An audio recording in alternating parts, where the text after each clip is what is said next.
Hi, I'm Chris Becksvoort. Most people think of shaker style as relatively simple. It's clean in design, it's by no means simple, it's uncomplicated, yet quite precise. This leg, for example, which we'll be turning in a few minutes, is relatively difficult because you're going from a square into a round ring at a 90-degree angle, which tends to be a difficult cut. And if you look at the rest of the design, the maximum diameter of the leg is about a third of the way down the turning. There's a very small incised ring, and then from there on down, it's a very slow, long, smooth taper to the bottom. So we'll take a few minutes and I'll show you how to turn a leg like this for the shaker side stand. I'm going to mark all my important transition points.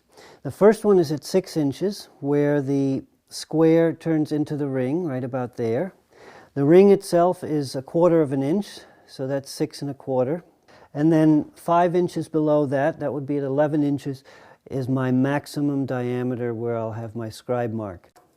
Let me take my square and bring these marks around.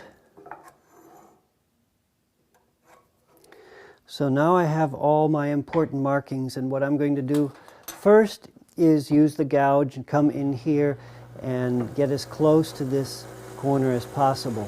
This corner is very tricky to cut because we're coming in at a 90-degree angle straight from a square into a round, and there's a real danger of blasting out the corners. If you're unsure of your lathe technique, I might suggest that you use an oversized piece so that after you're done, you can join off an 1/8 inch on all 4 sides. But what I'm going to try to do is go in straight from a full-size piece and go from the square into the round, starting with the gouge.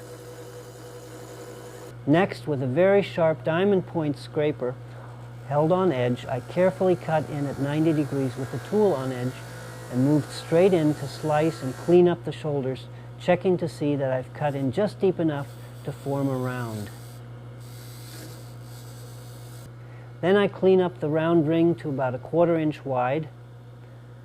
Just under that, I cut in another 1/8 inch to reduce the diameter.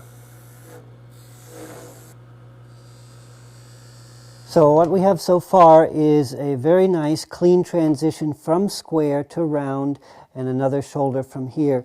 This will be my minimum diameter right under the ring. I've remarked my maximum diameter, and then we'll have the same minimum diameter at the bottom, and I'll mark that with the caliper. Now I've got the upper half of the turned section pretty well under control here. All the flats are gone, and I've got a very nice transition here from my minimum diameter up to my maximum. There's still a few ridges on there, and I'll take those out with sandpaper. But what I've done basically is made a smooth transition here with my gouge, remarked my maximum diameter, and then taken the diamond point and made a little scribe mark there, just like the shaker original. Then tapered gently down to the bottom of the leg, add a light bevel at the bottom using the gouge.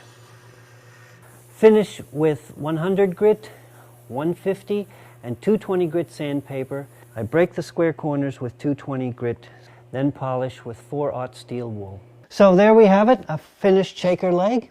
All that's left to do is make 3 more just like it.